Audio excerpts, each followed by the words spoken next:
Saudações rubro-negras flageniais, mais rápido que Jesus e Dorival. Filipe Luiz conquista segundo título com apenas 18 jogos no Flamengo. Mauro César enaltece jogador do Flamengo.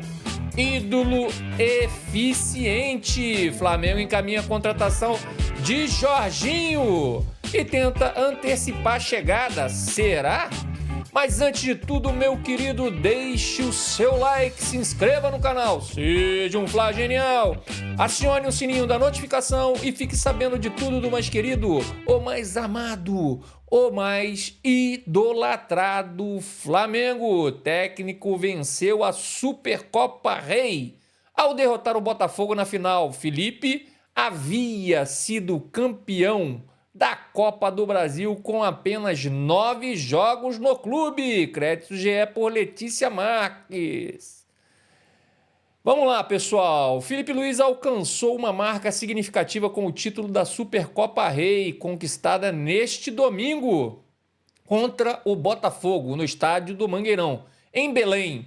Ele chegou ao segundo título pelo rubro-negro com apenas 18 jogos oficiais no comando. Sem avaliar a representatividade de cada título e sim os números, o retrospecto vitorioso de Felipe chama ainda mais a atenção no comparativo com os antecessores recentes e campeões. Dorival Júnior precisou de 39 partidas para conquistar 2 títulos, enquanto Jorge Jesus foi campeão 2 vezes depois de 34 jogos. Tite conquistou apenas o Carioca. Antes da Supercopa, Felipe foi campeão na Copa do Brasil, com apenas 9 partidas na nova função.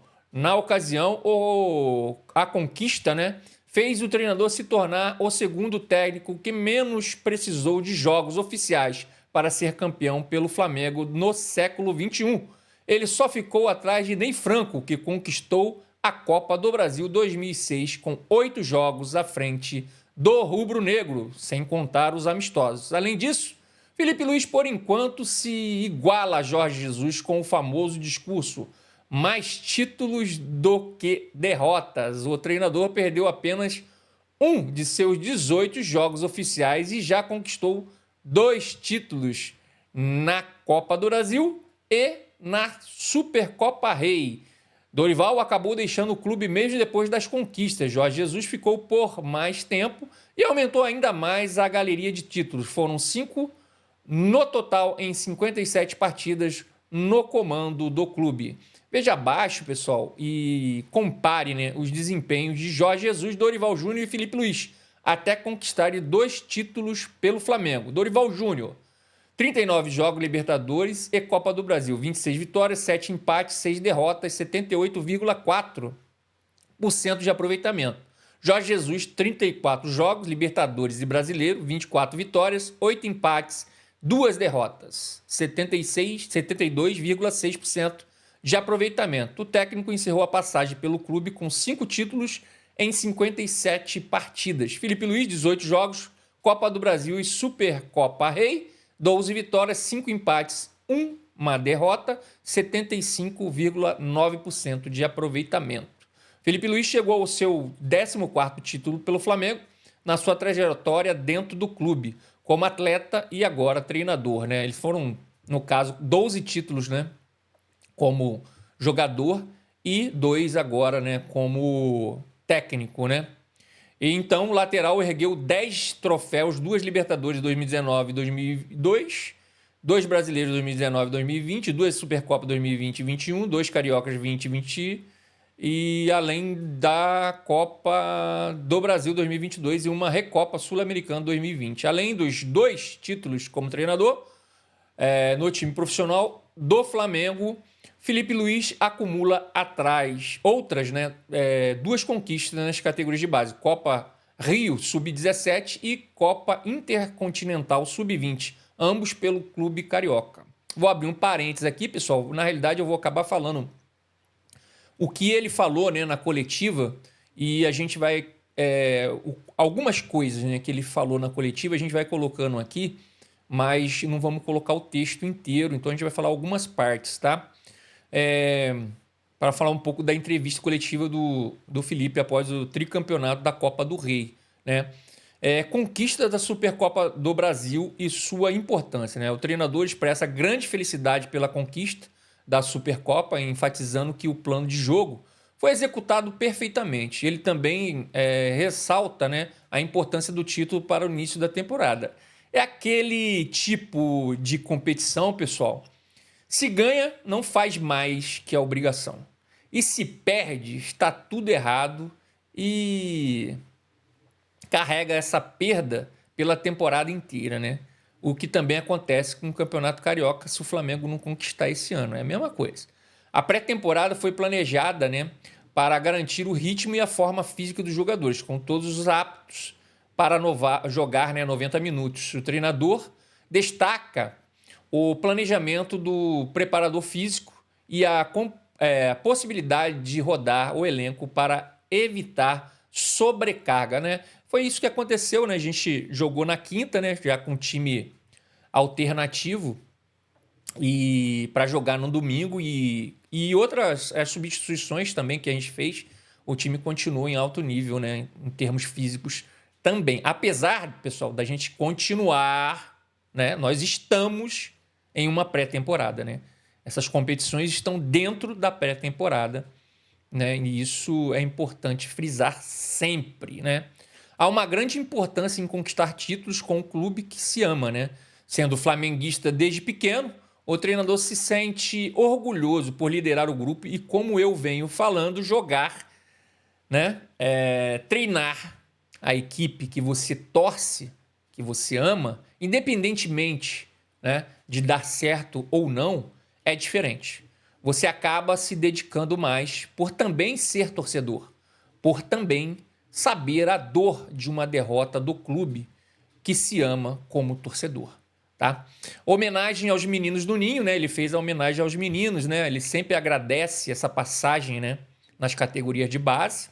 A importância de Bruno Henrique, o treinador destaca a importância de Bruno, né? De Bruno Henrique, que marcou o gol, né? Que marcou o gol decisivo, né, na final. Ele elogia o sacrifício, né, de Bruno pela equipe e como ele se reinventa, né, a cada temporada. Jogador que sim pode ser chamado, né? É aquilo que eu venho falando, pode ser chamado realmente de ídolo. Não dá problema em exame antidoping, não veste camisa de clube adversário, não manda beijinho para técnico adversário depois de perda de um título. Mas quando você precisa dele, meu irmão, ele corre, deixa tudo em campo e sempre está lá para decidir campeonatos. É um ídolo eficiente, como diria Mauro César Pereira, né? A gente vai falar um pouquinho também algumas palavras que o Mauro falou sobre o Bruno no decorrer desse vídeo, tá? Bruno Henrique e Arrascaeta, né? Bruno Henrique e Arrascaeta são agora os jogadores com mais títulos da história do clube. Ele enfatiza que eles não perdem a ambição e se importam muito em vestir a camisa do Flamengo. Jogadores, pessoal, que sabem a importância, né, do clube. E se comprometem tanto dentro quanto fora de campo. É desse tipo de ídolo que a gente precisa, para não manchar as cores da instituição com polêmicas. Conexão e intensidade com os jogadores, né? Análise detalhada dos jogadores. O Felipe acompanha tudo o que os jogadores fazem, desde, né, da chegada do horário até o desempenho dos treinos. Ele avalia o interesse dos jogadores, a ambição e as relações interpessoais. Ele trabalha, né, pessoal? Por quê? Eu venho falando isso, o pessoal até fica meio chateado comigo, mas eu tenho que falar. Ele trabalha. Porque esse é o papel do treinador, gente.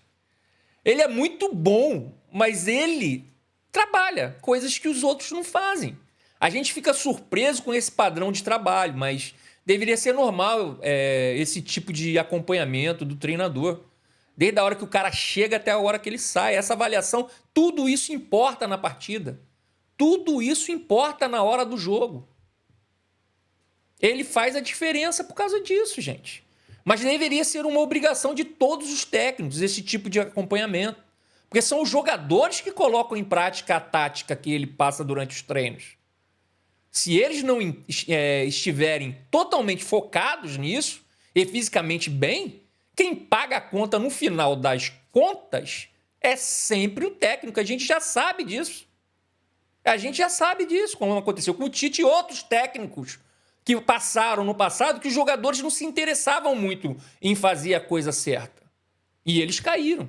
Então ele tem plena consciência disso. Tá? O Felipe também falou, pessoal, da situação de Alcaraz, que foi uma contratação cara e que ele não conseguiu tirar o melhor rendimento do jogador, né? Ele detalha a sua conversa, né, com o jogador que pediu para sair após uma proposta do Everton. Ele compara o caso de Alcaraz com o de Plata, né, mostrando como um jogador pode se destacar. O treinador afirma que o time se adapta ao jogador e não o contrário, citando o exemplo de Pedro, por exemplo, quando voltar, né, ele falou do Pedro, quando voltar, ele vai fazer com que o time, melhor centroavante do Brasil, né? Então ele vai fazer esse time jogar pro Pedro, sim. O problema do Alcaraz foi o dinheiro, pessoal. O dinheiro que pagaram por ele. Isso daqui é na minha visão, tá? Na minha opinião, tá? O Mauro César, por exemplo, tem uma outra. E é que ele tem os contatos dele lá e ele acha que os contatos dele vai falar tudo pra ele, assim, de mão beijada, né? Não vai falar o que realmente os caras aconteceu. Na minha visão, foi porque pagou muito caro por ele, né? Devido a isso, a venda para recuperar o dinheiro e investimento foi inevitável. O Everton vai pagar em euros. Pelo que eu lembro, o Flamengo pagou em dólar, né? Agora, não sei se foi euros ou se foi dólar, mas as notícias que foram passadas na época que o Flamengo comprou foi em cerca de 20, 21 milhões de dólares, né? Agora eles estão falando em euros e parece que o Everton vai pagar mais ou menos essa mesma quantia. Então o Flamengo recupera esse dinheiro investido, tá? Apesar de eu achar um jogador muito bom, eu acho que um jogador que tem um futuro muito legal pela frente. Como o Felipe mesmo falou, ele não negocia nada, até aquecimento. Então é o cara que está ali o tempo inteiro tentando melhorar, focado, tá? Com 22 anos. Então assim, ele está indo embora, né? Praticamente vendido, né? 6 jogos para ele pegar essa meta aí para poder exercer o poder de compra. Isso aí é coisa pouca. Então ele vai conseguir chegar nesses 6 jogos e vai ser vendido. Tá indo como empréstimo, né? Mas vai ser vendido. Mas assim, pagou um preço que ele não valia, na minha opinião. E outra coisa, eu fiz a conta ali, o salário dele era mais ou menos, né? Mais ou menos 1,6, 1,7 milhões de reais. Gente, para um jogador que vai ficar no banco, que está atrás de todos, o Felipe Luiz mesmo falou na coletiva, está atrás de todos na posição dele. Que ele joga em 2 ou 3 posições e ele está atrás nessas 2, 3 posições de todo mundo. Vai jogar muito pouco para ficar no banco, pagar 1,6, 1,7 milhões de reais. Cara, eu tenho que concordar com a venda. Eu era contra, mas depois que eu fiz essa conta, comecei a pensar, voltei atrás e falei assim, cara, não tem o que fazer. Tinha que vender mesmo, tá? Seguimos aqui, o Felipe não dá nada de graça. Os jogadores precisam mostrar que estão no nível para jogar. Ele cita os exemplos de Michael e Everton Araújo. Como sempre, falo, ou tem intensidade para vender, tá? O que eu quero dizer com isso? Ou tem intensidade para vender, ou vai ficar no banco. Se não colocar intensidade em tudo, até nos aquecimentos, ele tá de olho em tudo, cara. Vai ficar no banco, não vai jogar, tá? Isso daí é uma coisa que talvez o seu Gabriel Barbosa foi um dos primeiros a sofrer com o Felipe Luiz, tá? Lá na hora da decisão de não... Porque mudou a diretoria, né? Então, na hora da decisão mesmo tomada por essa diretoria de não renovar o contrato, porque assim, o Gabriel ficou na dele, ficou esperando, ficou naquele, vou, não vou pro Cruzeiro, vou, não vou pro Cruzeiro. Teve a eleição do Flamengo, BAP também não quis renovar com ele, aí ele decidiu pro Cruzeiro. Foi tudo nessa sequência, tá, pessoal? Chegada de reforços e qualidade do elenco, né? O elenco do Flamengo é considerado um dos melhores da América. E a concorrência interna é alta. Mesmo com o elenco atual, a diretoria está atenta ao mercado. O treinador e o Boto, né? O Filipinho e o Boto, né? Jogadores que em busca de jogadores que possam elevar o nível do elenco. Comprometimento tático e o trabalho do Wesley, né? Os jogadores seguem o plano tático e fazem tudo o que o treinador pede. Ele destaca o comprometimento tático do time e a execução do plano de jogo a partir do momento que os jogadores são comprometidos com o técnico, pessoal. Isso aí agora é uma avaliação, tá? A partir do momento que os jogadores são comprometidos com o técnico, tudo fica mais fácil. Lá atrás, quando eu meti o pau nos jogadores, era por causa disso. Eles não tinham aquele papo, não. Eles faziam sempre que os treinadores pediam, que o próprio Felipe Luiz falou, para mim é cascata. Não é verdade isso. A gente via em campo que não era bem assim. Eles jogavam quando queriam jogar. Tá? Eles jogavam quando queriam jogar. Então, assim, quando os jogadores são comprometidos com o técnico, tudo fica mais fácil, tá? O treinador elogia o trabalho de Wesley, afirmando que ele é um jogador diferenciado e que em breve poderá escolher onde jogar. Wesley, infelizmente, vai embora, pessoal, no meio do ano. Isso aí, cara, é carta marcada. E muita gente, pessoal, aí é para os caras que fica criticando o pessoal da base, metendo cacete, entendeu? Sem saber como que o cara joga direito, tá? E a evolução que ele pode ter em 2, 3 anos. É jovem, jogador jovem. Jogador jovem é rapidinho assim, ó, de 1 ano, 2 anos, às vezes leva um pouquinho mais, 3 anos, mas evolui. Jogador não é jogador de cabeça de bagre, como o pessoal pensava. Tá aí a resposta. Tá aí a resposta, tá? Supercopa em Belém e a chuva, né? Ele relata que os jogadores demonstraram confiança em vencer mesmo com a chuva. Objetivos e planos para o futuro. O treinador está muito feliz por fazer parte da história do Flamengo e quer continuar fazendo história do clube, né? Ele se sente preparado para os desafios e se inspira em Jorge Jesus. Nessa coletiva, pessoal, ele realmente abre o jogo, né? E fala claramente que o velhinho, o JJ, para ele, é o melhor que ele já viu. O Felipe disse também que não tem interesse em sair do Flamengo e quer ficar muito tempo no clube. Ele tem um objetivo profissional e quer criar um modelo de jogo que o torcedor se identifique.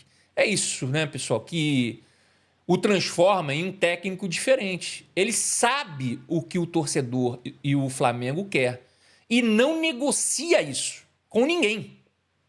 Intensidade alta e jogar em cima do adversário. Lógico que eu estou falando aqui de uma maneira simplícia, né? Simplificando, né?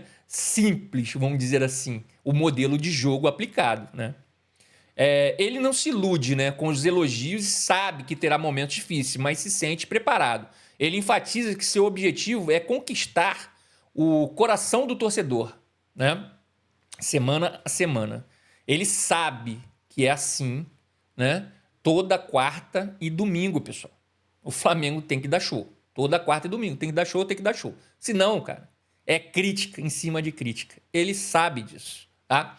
Reconhecimento do elenco e do trabalho, né? O treinador se sente realizado em ver os jogadores rendendo o máximo de sua performance. Ele elogia o desempenho dos jogadores como Alexandre, Pulgar, Eric, De La Cruz, Léo Ortiz e Léo Pereira também. O treinador também reconhece a importância dos jogadores que entraram, né, no segundo tempo, como Arrascaeta, Luiz Araújo, Everton, e Danilo e Juninho. Um ano como treinador profissional, né? O treinador comenta que seus números como técnico são impressionantes, como 18 jogos, 1 derrota e 2 títulos. Ele expressa que está vivendo um sonho e que se sente preparado para os desafios. Em resumo, a coletiva abordou diversos temas, pessoal, cruciais, na minha opinião, desde a conquista da Supercopa até a análise individual dos jogadores, o planejamento para o futuro e o compromisso do treinador com o clube e com o torcedor. O treinador mostrou-se muito satisfeito com o elenco, com a estrutura do clube e muita confiança no futuro. Seguimos aqui. Mauro César enaltece. Quem? Esse cara aqui, ó. Esse cara aqui, ó. Opa, esse aqui, ó, que tá aqui do meu lado. Enaltece O ídolo eficiente. Jogador foi crucial na conquista da Supercopa Rei do Brasil de 2025. Vou fazer um pedido aqui, pessoal. Deixa o seu like, se inscreva no canal, seja um flagenial, acione o sininho da notificação e fique sabendo de tudo do mais querido, o mais amado, o mais idolatrado Flamengo. Por favor, dá essa moral aí. A gente tá brincando aqui, mas dá essa moral. É importante você deixar o seu like pra gente aqui, tá? O crescimento do canal. Crédito do GE por Letícia Marques, né? O jornalista Mauro César Pereira enalteceu, tá, o atacante Bruno Henrique após a conquista da Supercopa do Brasil de 2025, tá? Pelo Flamengo. O jogador foi destaque da decisão do último domingo, dia 2, ao marcar 2 gols da vitória do rubro-negro sobre Botafogo por 3-1 no estádio Mangueirão, em Belém do Pará. Após o feito, Mauro César apontou o camisa 27 como diferente do resto do elenco do Flamengo. Durante live no próprio canal do YouTube, para o comunicador, o atacante merece ser respeitado e ter um lugar especial dentro dos corações dos torcedores e da história do clube. Ao analisar a passagem de Bruno Henrique pelo Flamengo, o jornalista destacou pontos que fazem o jogador ser um ídolo eficiente. Ele citou a capacidade de decidir jogos importantes e o fato do atleta ter respeito pelo clube acima de tudo. O Bruno Henrique é o ídolo eficiente que veste, aspas para ele aqui, né? O Bruno Henrique é o ídolo eficiente que veste e respeita a camisa. Ele não cria polêmica e em jogos importantes costuma aparecer para decidir de forma impressionante. Ainda acredito que a renovação por 3 anos no passado foi muito. 2 anos era o mais adequado. Mas se tem um jogador que merece uma concessão especial nesse Flamengo, é ele, iniciou o jornalista antes de completar. Sou um admirador dele.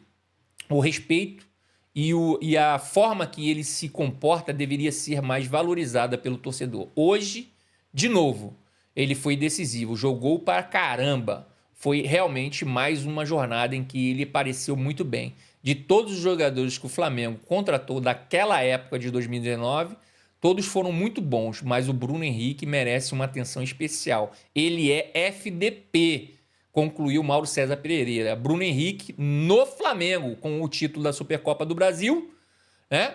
Bruno Henrique se tornou o jogador com mais conquistas da história do Flamengo. Ele alcançou determinado posto ao lado de Arrascaeta.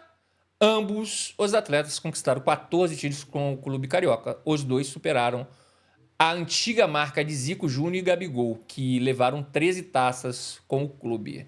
Eu vou abrir outro parênteses aqui, pessoal. Esse é o jogador que merece o nosso respeito. Respeito, pessoal, não se compra, se conquista. Jogador que não tem uma indisciplina e nenhuma polêmica que feriu a instituição Flamengo. Por isso, minhas sinceras palmas para você, Bruno. O melhor dos últimos tempos como ídolo do Flamengo, tá? Seguimos aqui. Flamengo encaminha a contratação de Jorginho e tenta antecipar a chegada. Será? Jogador deve assinar pré-contrato nesta semana, segundo o jornalista Vene Casagrande, né?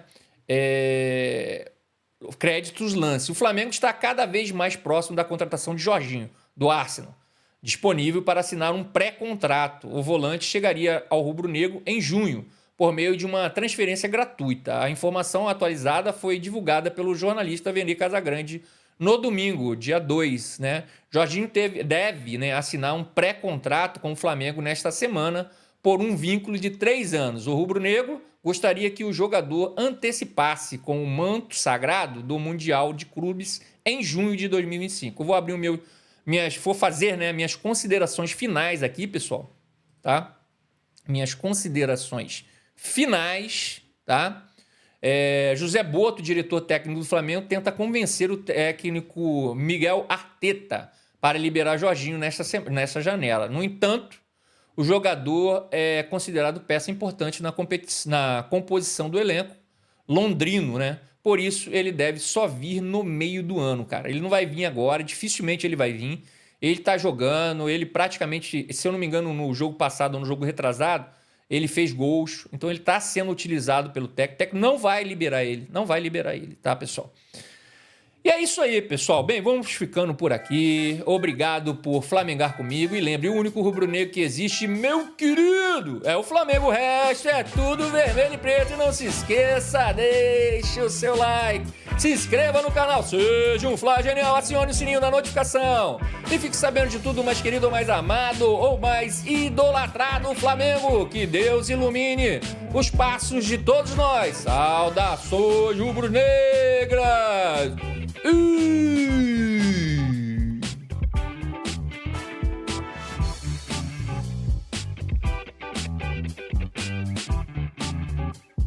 Até mais!